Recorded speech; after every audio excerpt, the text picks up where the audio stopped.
رسوله الكريم اما بعد فاعوذ باللہ من الشیطان الرجیم بسم اللہ الرحمن الرحیم رب اشرح لی صدری ویسر لی امری واحلل عقدۃ من لسانی یفقہوا قولی رب زدنی علما۔ کتاب الفضائل کے اندر ہم باب و فضل قراءۃ القرآن، قرآن کریم پڑھنے کی فضیلت کا بیان، اس باب کے تحت جو احادیث ہیں ان کا مطالعہ جاری ہے۔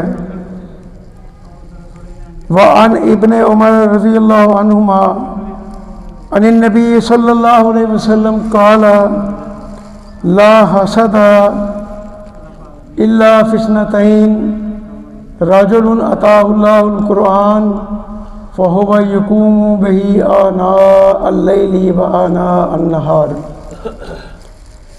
سیدنا عبداللہ بن عمر رضی اللہ عنہما سے روایت ہے کہ نبی کریم صلی اللہ علیہ وسلم نے فرمایا کہ صرف دو آدمیوں پر رشک کرنا جائز ہے۔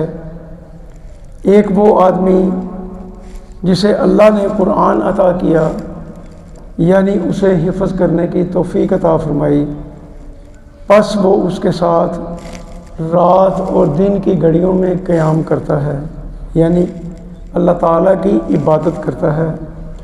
وَرَجُلٌ آتَاهُ اللَّهُ مَالًا فَهُوَ يُنْفِقُهُ آنَاءَ اللَّيْلِ وَآنَاءَ النَّهَارِ متفق علیہ۔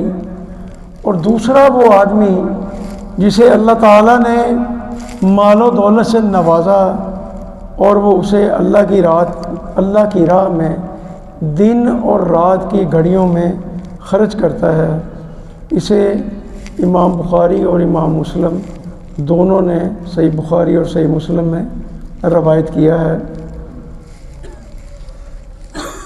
وعن عبداللہ بن عمرو بن العاص رضی اللہ عنہما ان النبی صلی اللہ علیہ وسلم قال یقال لصاحب القرآن اقرأ وارتقی ورتل کما کنت ترتل فی الدنیا فإن منزلتک عند آخر آیات تقرؤها۔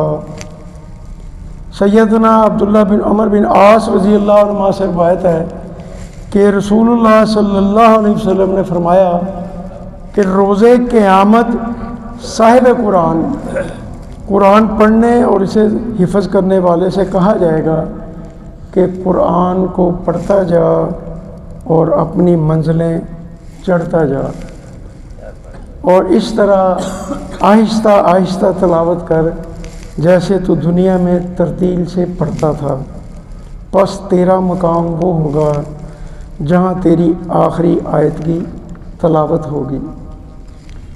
اس حدیث میں قرآن کریم کے حافظ اور کثرت سے تلاوت اور اس کے احکامات پر عمل کرنے والوں کی فضیلت کا ذکر ہے۔ چڑھنے سے مراد جنت کے درجوں پر چڑھنا ہے، یعنی جتنا قرآن یاد ہوگا اسی حساب سے وہ ترتیل سے پڑھتا جائے گا اور جنت کے درجات پر فائز ہوتا چلا جائے گا۔ اس میں ہمیں قرآن مجید کی تلاوت اور اس کے حفظ کرنے کی ترغیب بھی ہے، تاکہ جنت میں قرآن کریم کو حفظ کرنے اور اس پر عمل کرنے کی بدولت زیادہ سے زیادہ بلند درجات حاصل کر سکے۔ اللہ تعالیٰ سے دعا ہے کہ اللہ تعالیٰ ہمیں قرآن مجید کو پڑھنے، سمجھنے، یاد کرنے، غور کرنے، عمل کرنے اور اس کو اپنی زندگی میں پوری طرح لاگو کرنے کی توفیق عطا فرمائے۔ وآخر دعوانا ان الحمد للہ رب العالمین۔